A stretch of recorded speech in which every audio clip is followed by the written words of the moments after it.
Now let us discuss the last concept, that is total income and tax liability. Always the former, already the format is explained in the previous video. Uh, to sum up, computation of total taxable income. It is summing up all the five incomes under five heads and making required deductions under section 80C to 80U. Whatever the balance we get will be the total taxable income. The five heads of income. First is income from salary, income from house property, income from business or profession, and capital gains. It may be a long term or a short term, and income from other source, which includes even casual income, interest on securities, fixed deposit, etc. So, addition of all the five heads will be the GTI, that is gross total income. From the gross total income, there are deductions under section 80C to 80U, which is discussed in chapter 4. All the deductions which comes under section from section 80C to 80U is discussed. So we have to less the deductions applicable. Whatever we get will be total taxable income. After we arrive at total taxable income, we need to compute the tax liability. For casual income, the percentage of tax liability is 30%. For long-term capital gain, it is 20%. And for short-term capital gain, it is 15%. And the tax slab is applicable after we deduct from total income amount of casual income, amount of capital gain, amount of all this minus whatever is remaining, we need to put it into the tax slab. So the tax slab goes like this. First 2.5 lakhs, there will be nil. From 2.5 lakhs to 5 lakhs, it is 5%. And from 5 lakhs to 10 lakhs, it is 20%. And 10 lakhs and above, it is 30%. For whatever the amount we get, we need to add 4% of education cess. This gives the total tax liability. Let us start with the problems. First problem, Mr. X is a resident in India, aged about 45 years, submits the following information. Income from salary, 2,80,000. Income from house property, 90,000. Life insurance premium paid, 30,000. Calculate the tax liability. To follow the, in order to follow the format, first we will put income from salary, 2,80,000. Income from house property, 90,000. That will be the gross total income. From the gross total income, we have to less LIC premium paid. See, LIC premium paid is a deduction under section 80C. So from the gross total income, we less the LIC premium paid. The remaining amount will be taxable total income. For this tax liability, see, total taxable income is 3,40,000. To put it into the tax slab, here there is no casual income or income from long term or short term. So whatever the income that is available, we can directly take for tax slab. So first to 2.5 lakhs, it is nil. Out of 3,40,000, we have to less 2,50,000, and the remaining amount, that is 90,000. 90,000 is taxable at the rate of 5%. So 90,000 into 5%, 4,500. So taxable amount is 4,500. On this amount, 4% is the education cess, which comes to 180. So 4,500 plus 180, total tax liability will be 4,680. Next question. This is the question. Mr. A submits the following information. Income from salary. See, for according to your syllabus, income from salary and income from house property, it will be computed and given. You need not make any calculations. Directly you can take the amount in the outer column. So here income from salary computed 10,50,000. It is an you can directly take in the outer column. Income from house property again 2,50,000. Take it in the outer column. Next, income interest on bank deposit. So interest on bank deposit is a which income? It is an income from other source. So you need to take from income from other source. Interest on bank fixed deposit 45,000. You can directly take in the outer column. And about grossing up and all other casual incomes and even income from securities, you have already learned in chapter 3, that is income from other source. You already know the rules for grossing up, when to gross up and all. So here if they have given the amount to be net, then what you should do, you need to gross up. Winning from horse race 70,000 net they have given. How do you gross up? You remember the formula for grossing up? The amount, given amount divided by what is the rate of TDS for casual income? The rate of TDS for casual income is 30%. And for all other securities, it is 10%. So you have to take the amount given. Here, horse race winning is 70,000. If they have given it as net, net means they have deducted the TDS. TDS for horse race or any casual income usually will be 30%. Now you have to take 70,000 divided by 100 minus 30. 100 minus 30 means 70 multiplied with 100. So that is the formula to gross up, which we have discussed in detail in your chapter 3, income from other source. So by using the formula of grossing up, you need to gross up the winning from horse race 70,000 divided by 70 into 100. So the gross amount is 1 lakh after TDS, 30% of TDS. So the net amount is 70,000. Once you add back the TDS amount, you get the gross amount. Always you need to take gross amount into consideration. Next is life insurance premium paid. It is a deduction under section 80C. Next, rent paid towards residential house, 12,000 per month. He does not own any residential house. See, rent paid towards residential house. Why are we considering it here? You may get confused. See, one thing, there is a provision under section 80GG wherein a person can get an exemption for the rent paid by him if he does not own any house. In that case, he can get an exemption for this. And if in case if HRA is not paid for any employee and if he does not own any house, in that case, he can claim an exemption under section 80GG. So according to that section, rent paid towards residential house can be claimed as a deduction. Otherwise, rental income is an income from the house property. Here we are not speaking about a rental income. We are speaking about a expenditure on the residential house. We are speaking about rent paid by the tenant. This exemption is available to the tenant. When we speak about income from house property, that is an income for the owner. Rent received is an income for owner and rent paid is an expense for the tenant. Now we are speaking about tenant's point of view. So any assessee who does not own any house and if he is not receiving HRA, then he can claim deduction under section 80GG and he can, by considering the amount of rent paid, we can compare and we can give the exemption. Next is medical insurance premium paid by crossed check 35,000. Policy is taken on his father who is a senior citizen. See, medical insurance premium paid again is a deduction which we can claim. See here, medical insurance paid is under section 80U. Up to, for the other people, up to 25,000 is the exemption, but for a senior citizen, it is exempted up to 30,000. So even though the premium amount is 35,000, maximum exemption what we can give will be 30,000. That too because the person is the policy is taken on a senior citizen. So it is 30,000. For other assessors, it will be 25,000. Next is contribution to PPF. Contribution to PPF again is a deduction under section 80C. So this also we can claim it as a deduction. And one more thing given here is Mr. A is physically handicapped person with a severe disability. See, a person having a disability or a severe disability, there is an exemption provided for that particular person. See, now we have understood the gross total income GTI. We'll go through the solution once again.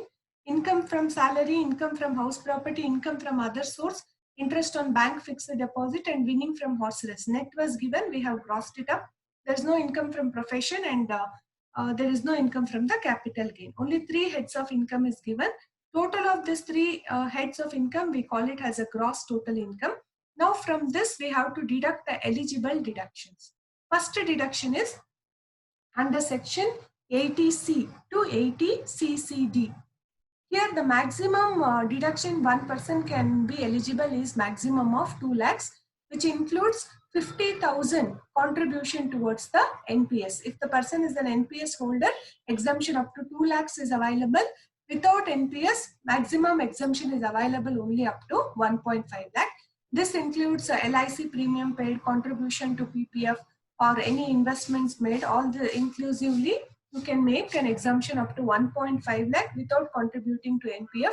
With the contribution of NPF, more than 50,000, at least 50,000 should be contributed towards NPF. In that case, 2 lakhs will be the exemption that can be claimed.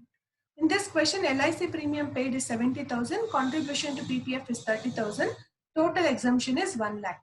And medical insurance premium amount paid towards the father who is a senior citizen, exemption available up to 30,000 under section 80U. And then he is a person who is paying rent and without owning a residential house, own house. In that case, this is the amount we can take into consideration. Rent paid by him. How much is the rent paid by him? He is paying per month 12,000. So annually it is 1,44,000. The formula in order to calculate the exemption amount under section 80GG is rent paid minus 10% of adjusted total income. So what is the adjusted total income? Let us see the formula to calculate adjusted total income.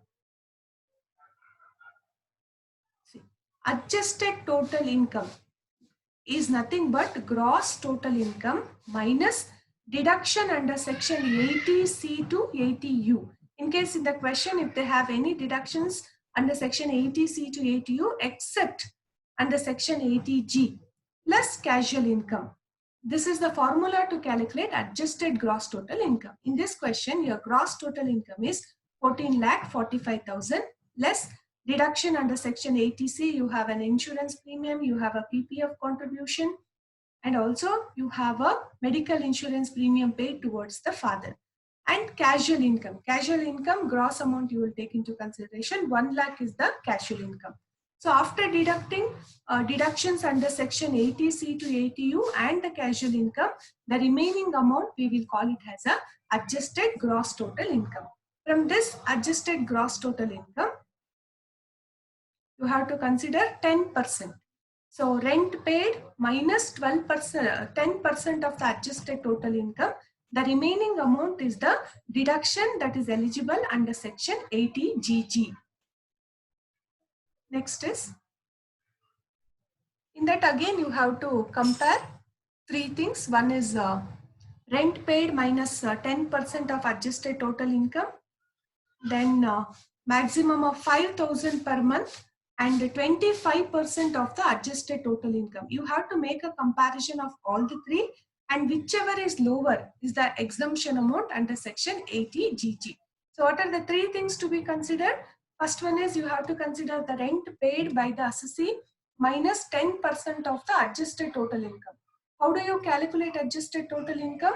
First you are going to consider the gross total income minus deductions under section 80C to 80U, excluding the deduction under section 80G, and then you are going to deduct any casual income if it is given in the question. Whatever the balance you get is the adjusted total income.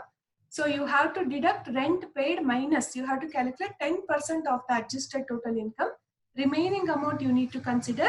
Then second part will be maximum of rupees 5,000 per month. So 5,000 into 12, maximum of 6,000 per annum, and 25% of the adjusted total income.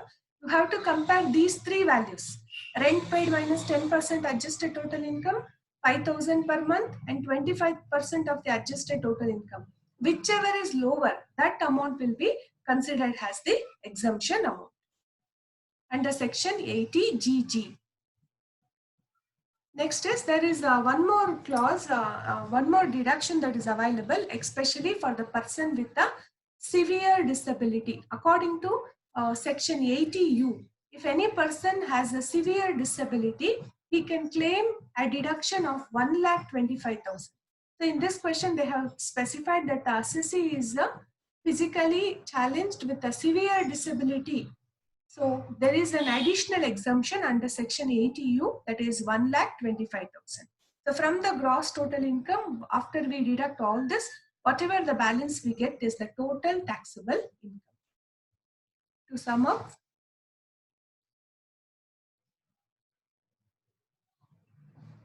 okay, see, this is the question. Income from salary, take it in the outer column. Income from house property, take it in the outer column. Interest on bank fixed deposit, nothing, they have not mentioned anything about net. So it is assumed to be gross, take it in the outer column. Winning from horse race, 70,000, they have specified it to be net. So gross it up. The formula to gross up is the amount, winning amount divided by 100 minus 30. Why 30 means TDS for casual income is 30%. So 100 minus 30, that is 70, 70,000 divided by 70 multiplied with 100. So winning from gross horse race, gross up amount will be 1 lakh. Life insurance premium paid is a deduction under section 80C. Contribution to PPF is again a deduction under section 80C. Rent paid towards residential house 12,000 per month. He does not own any residential house. If any person does not own any residential house and no HRA is paid, such person can claim a deduction under section 80GG. And the rules goes like this. We have to consider rent paid minus 10% of the gross total income. How do you calculate gross total income? It is the adjusted gross total income. Gross total income minus deduction under section 80C to 80U, except deduction 80G and deduction towards the casual income. The remaining amount we call it as adjusted total income. On that we have to calculate 10%. So rent paid minus 10% of the adjusted total income, 5,000 per month. So 5,000 into 12, 60,000 you get, that 60,000 amount. And the last one is you have to calculate 25% of your gross total income. So this is 5,000 into 12, so 60,000.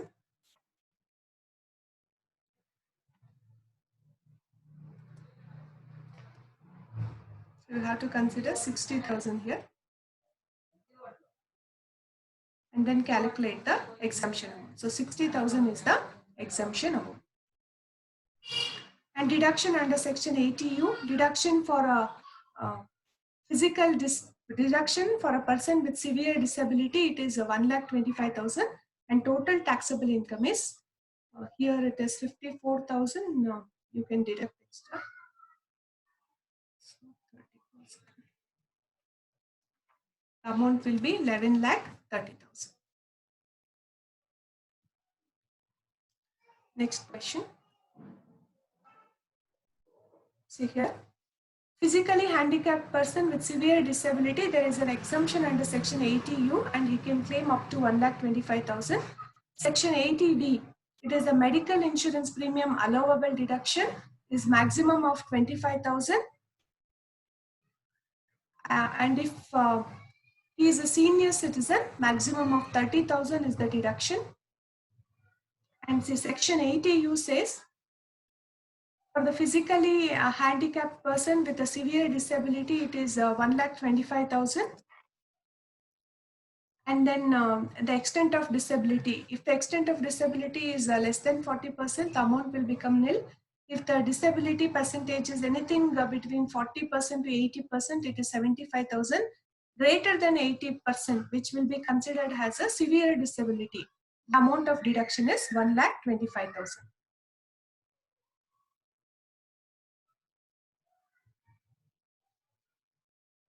See, 80U offers tax benefit if an individual suffers a disability. If the assessee suffers a disability, we consider into section 80U. If any family member who is dependent, if that member suffers from disability, the same slab will continue, but the deduction will be claimed under section 80DD. The tax liability for the same question.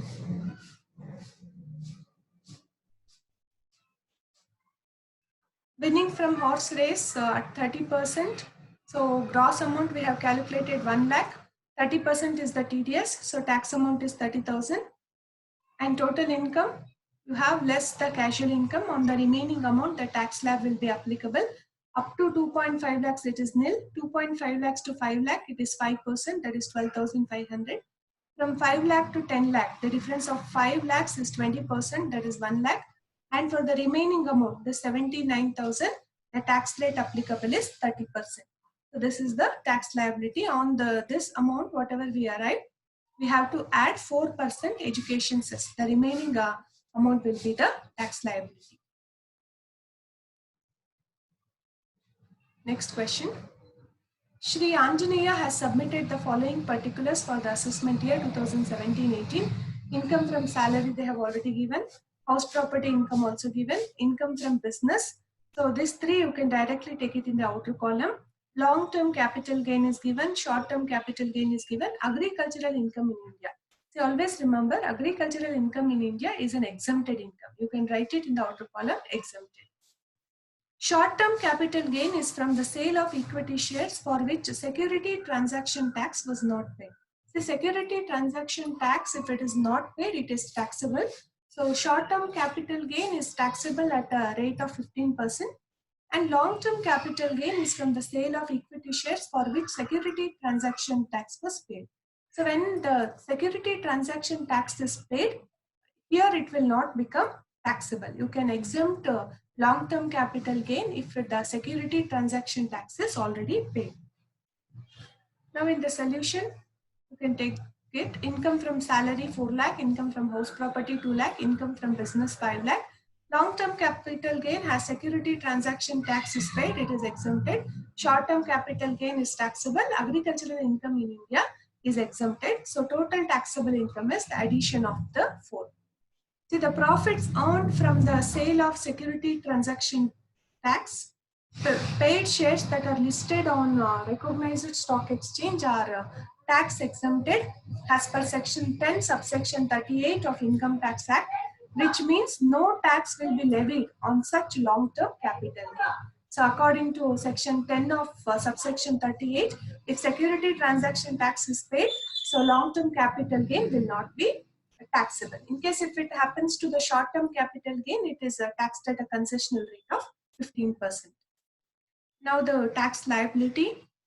So for short term it is 15%. So 20,000 into 15%, 3,000. From total income, you have to less this casual income. On the remaining amount, the tax slab will be applicable. So first to 2.5 lakhs, it is nil. From 2.5 lakhs to 5 lakhs, it is 5%. So 12,500. 5 lakhs to 10 lakhs, it is 20%. So 5 lakh into 20%, 1 lakh. And 1 lakh and above, it is 30%. Sorry, 10 lakh and above, it is 30%. On whatever the amount you arrive, you have to add education cess at 4%. The remaining amount will be the tax liability. Next question.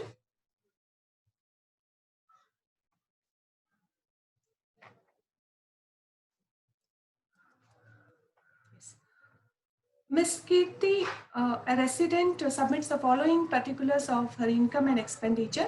Gross total income. See, for this question, your solution starts with a gross total income. They have given you the addition of all the heads of income, that is the gross total income is given.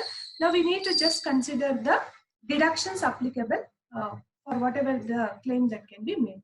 The gross total income. You can start your solution with gross total income and put the 9 lakhs in the outer column. Contribution to PPF. Contribution to PPF is under exemption under section, or it is deduction under section 80C. Next is contribution to annuity plan of LIC. Again, this is an exemption under section 80C. Contribution to PM's National Relief Fund. Again, it is a contribution under section 80G. Contribution to charitable hospital. Again, it is a section 80G, and the contribution to defense fund. Even this is a deduction under section 80G. So 80G will speak about a deduction towards various, the contributions made towards various schemes.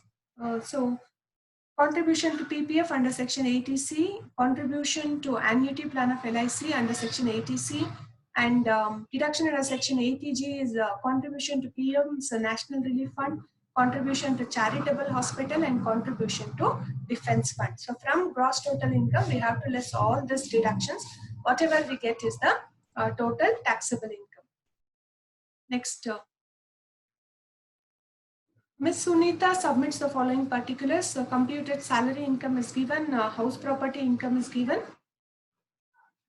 Then agricultural income from Bangladesh is given. Agricultural income from India is an exempted income. Agricultural income from any other country is taxable under the head income from other source. A share of income from Hindu undivided family, again it is an exempted income. And computed income from short-term capital gain is given. So we have to consider, see here, computed income from property let out is given. Don't confuse it with subletting. See, any income that is earned from subletting is an income from other source. But any income that is earned by letting out the house property is an income from house property. So subletting is different from letting. So let out property is always relates to house property. Subletting is related to income from other source.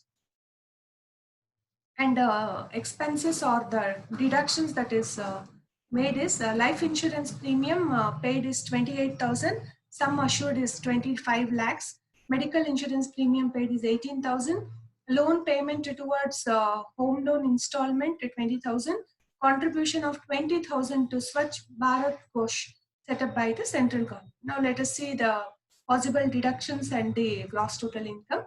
So salary income 2 lakh, income from house property 65,000, agricultural income from Bangladesh. It is not from India. If it is the Indian agricultural income, it is exempted. Agricultural income from Bangladesh is taxable under income from other source.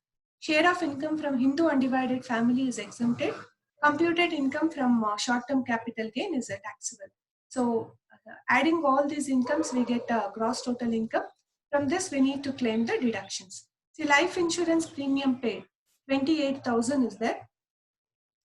So you have to consider 10% of the sum assured and the premium paid, whichever is lower is taken as a deduction. Here 25 lakhs is the sum assured and 10% of it comes to 2.5 lakhs and premium paid is 28,000. When you compare this to 28,000 is the least amount, we can consider it's for the deduction. So always we need to compare. In case if the premium is taken after 2001, we have to make a comparison between you can claim it up to 10%. Before that it was 20%. Now any premium taken after year 2001 to the premium paid, only 10% can be taken into consideration. 10% of the sum assured or the life insurance premium paid, whichever is lower, can be claimed as a deduction. In this question, it is 28,000 is the least amount. And deduction under section 80C includes even the loan repayment, so 20,000. And contribution to Swachh Bharat Kosh, it is a deduction under section 80G. And medical insurance premium paid is a deduction under 80D. So from gross total income, after making all these deductions, whatever we get is the taxable income. See, life insurance premium paid on own life or on dependent, if the policy is issued before 1/4/2012, 20% of the sum assured, or if the policy issued after 1/4/2012, 10% of the sum assured or premium paid, whichever is less qualifies. Coming to the tax liability part, computed income from short-term capital gain, it is 15%. So from total income less the short-term capital gain, on the remaining amount as tax slab will applicable. Up to 2.5 lakhs it is nil, on the remaining amount 5%. From whatever the amount we get, we add 4% as an education cess, and remaining amount is the tax liability.